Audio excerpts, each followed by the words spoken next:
नमस्कार साथीहरू, तपाईँलाई स्वागत गर्दछु रबिन पौडेल युट्युब च्यानलमा। म रबिन पौडेल।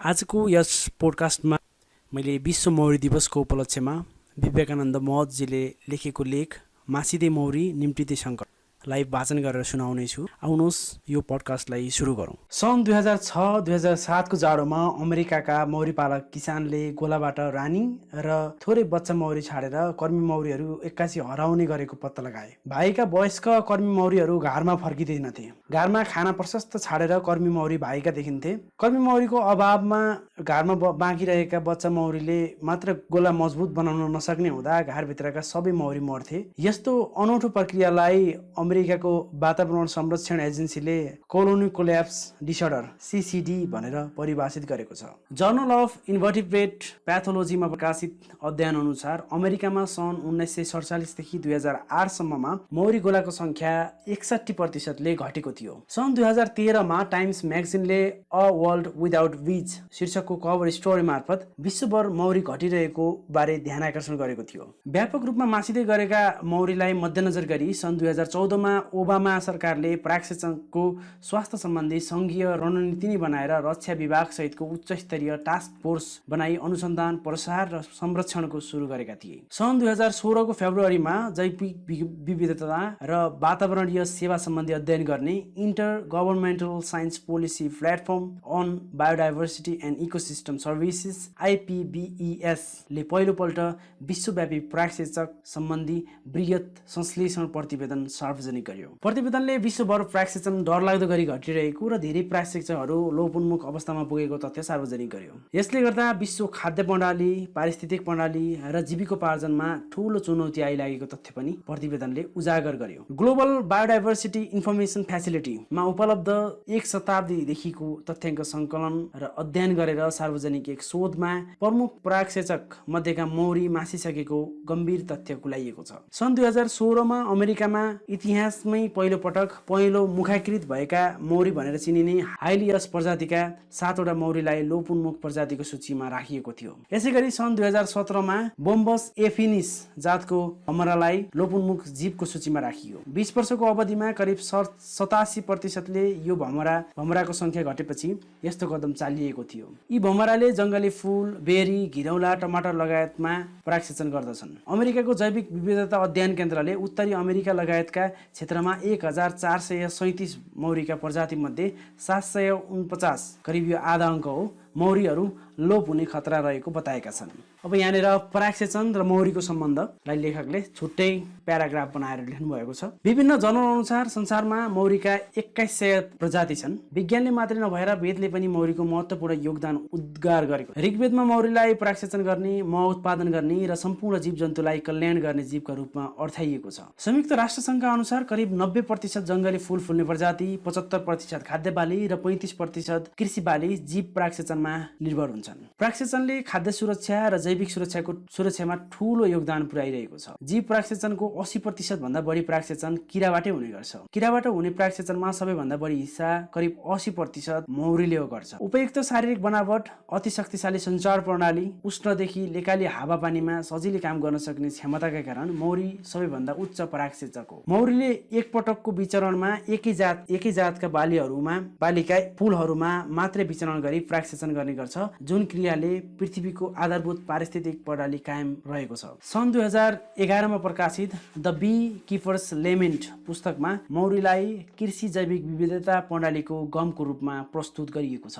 के हो परागसेचन? कुनै पनि प्राणीमा वंश विस्तारको आधार भनेकै भाले र पोथी बीच हुने समागम हो। वनस्पति वर्गमा भाले तत्त्व परागकण बाहेक सबै अङ्ग स्थिर अचल हुन्छन्। किरा, हावा, पानी र अन्य जीवको माध्यमबाट चल अवस्थामा रहेको परागकण अचल अवस्थाको स्थिर केशरमा छिर्छ र परागसेचन हुन्छ। यस्तो परागसेचन गराउने माध्यमलाई परागसेचक भनिन्छ। परागसेचनले नै बाली र वनस्पतिको उत्पादन, वृद्धि, वंशविस्तार र निरन्तरता कायम दिन्छ। परागसेचन प्रकृतिको आधारभूत प्रक्रिया हो जसले प्रकृतिलाई जीवन्त बनाइरहेको छ। परागसेचन भएन भने बीजाशय सुकेर फल लाग्दैन। पर्याप्त परागसेचन भएन भने अपूर्ण आकारको फल निस्किन्छ। पुष्ट, पोतिला र स्वस्थ फल पूर्ण परागसेचनबाट मात्रै सम्भव हुन्छ। व्यवस्थित परागसेचनले मात्र उत्पादनमा 35% वृद्धि गर्ने तथ्य विश्व खाद्य सङ्गठनले जनाएको छ। परागसेचक मासिँदै जानु भनेको वनस्पतिको वंशविस्तार प्रसार र निरन्तरता रोकिनु हो। तर परागशेषकको संख्या भने दिन विश्वभर घट्दै गइरहेको छ। मलेसियाबाट सार्वजनिक ग्लोबल पोलिनेटर इभ्यालुएसनका अनुसार आर्थिक र सामाजिक हिसाबमा महत्त्वपूर्ण परागसेची जीवहरू लोप हुने खतरामा छन्। प्रतिवेदनमा परागसेचन प्रक्रियामा 16% भूमिका निर्वाह गर्ने चरा, चमेरा लगायतका जीवहरू पनि लोपोन्मुख स्थितिमा रहेको तथ्य उल्लेख छ। लोप हुने सबैभन्दा खतराको स्थितिमा भने मौरी र पुतली रहेको बताइएको छ। मौरी र पुतली मध्ये कुल 9% भने लोप नै हुने सङ्घारमा रहेको प्रतिवेदनले प्रस्ताएको छ। परागसेची बालीहरूको उत्पादन विगतका 5 दशकमा 300% ले बढेको देखिन्छ। तर यस्ता बालीको उत्पादन स्थिरता र बाली विकास भने स्वयं परागसेचन हुने बाली भन्दा कम रहेको पाइन्छ। जीव परागसेचनले विश्वव्यापी खाद्य उत्पादनको 5 देखि 8% हिस्सा ओगट्ने र यसको बजार 235 देखि 577 अर्ब अमेरिकी डलर बराबरको रहेको IPBS को अध्ययनलाई कोट गरेर भर्खरै सार्वजनिक प्रोफेसर जेफ अल्ट्रोनको पोलिनेटर एन्ड पोलिनेसन बुकमा उल्लेख छ। किन घटिरहेका छन् त परागसेचक? अमेरिकाको वातावरण संरक्षण एजेन्सीले मिचाहा भेरोवा सुलसुले नयाँ इजरायली प्यारालाइसिस भाइरस विषादी परागसेचनका लागि तय गर्नुपर्ने लामो यात्राको कारण उत्पन्न हुने तनाव र चरण क्षेत्रको अभाव जस्ता कारणले कोलोनी कोल्याप्स डिसअर्डर हुन्छ भनेको छ। धेरै जर्नलले रोग, विषादी, जलवायु परिवर्तन, वासस्थानको कमीका कारण भमरा र अन्य जातका मौरी लोपोन्मुख परागसेचकको सूचीमा पुगेको बताएका छन्। साथै विभिन्न आयातित किरा र वनस्पतिका कारणले पनि रैथाने किरा र मौरीको संख्या घटिरहेको छ। एकल खेती प्रणालीको व्यापकताले पनि जैविक विविधतामा ह्रास आइरहेको छ। चरण क्षेत्रको अभाव, पर्याप्त कुट र पुष्परसको अभाव, वासस्थानको अभाव मौरी लगायतका परागसेची किरा मासिने प्रमुख कारणहरू हुन्। कुनै परागसेचकलाई विशिष्ट आहार चाहिन्छ, जस्तै मोनाक नामक पुतलीको लार्वालाई मिल बीट भन्ने बिरुवा चाहिन्छ। यो बिरुवा कम भए यो पुतलीको संख्यामा कमी आउँछ। बालीमा लाग्ने शत्रुजीव नियन्त्रण गर्न प्रयोग गरिने विषादीको उच्च र अव्यवस्थित प्रयोगले परागसेचकलाई मार्छ र संख्या गर्छ। विषादीको प्रत्यक्ष वा अप्रत्यक्ष सम्पर्कका कारण मौरीलाई हानि पुग्छ। उपचार गरिएका बिउले पनि मौरीको स्वास्थ्यमा असर राखिरहेको हुन्छ। विषादीहरूको अवशेष कुट वा पुष्परसमा रहन्छ र मौरी चलनमा जाँदाखेरि त्यसले असर गर्छ। अब जीव परागसेचनको विकल्प।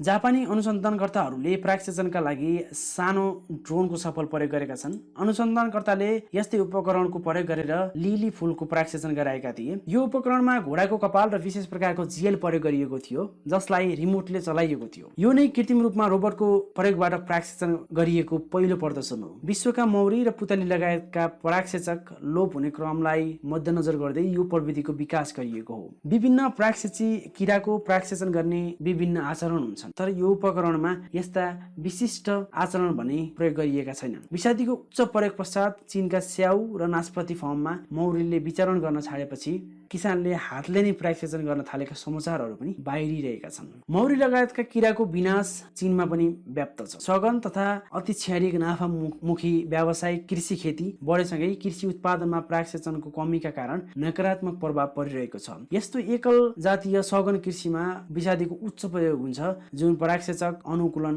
हुँदैन, जसका लागि परागसेचक संरक्षण बाहेकको विकल्प हामीलाई उपलब्ध छैन। नेपालमा परागसेचन र परागसेचक सम्बन्धी नीतिगत व्यवस्था। मौरी नीति 2073 मा हाम्रै रैथाने मौरीहरूको संरक्षण एवं सम्वर्धन गर्ने, परागसेचित बालीको जैविक विविधता वृद्धि गर्ने, वृक्षारोपण कार्यक्रममा कम्तीमा 25% मौरी मैत्री वनस्पति लगाउन प्रोत्साहन गर्ने, मौरीको रोग व्यवस्थापनमा आवश्यक अनुसन्धान गर्न सहयोग गर्ने लगायतका नीति मौरी प्रवर्धन नीतिमा उल्लेख गरिएका छन्। किसानलाई परागसेचनको महत्त्व बुझाउने कार्यक्रम अगाडि बढाउने, फूल फुलेको बेला कीटनाशक विषादीको प्रयोग नगर्न प्रोत्साहन गर्ने, मौरीको संरक्षण गर्न कृषकलाई जागरुक गराउने, परागसेचनको अध्ययन र अनुसन्धान अगाडि बढाउने लगायतका नीति मौरी प्रवर्धन नीतिमा उल्लेख छ। कृषि जैविक विविधता नीति 2063 मा कृषि पर्यावरणीय सेवाको दिगो परिचालनका लागि परागसेचक र अन्य पर्यावरणीय सेवा प्रदान गर्ने जीवहरू सम्बन्धी अध्ययन, अनुसन्धान, अनुगमन गरी संरक्षण कार्यक्रमहरू सञ्चालन गर्ने कुरा उल्लेख छ। तर मौरीको विविधतामा विश्वकै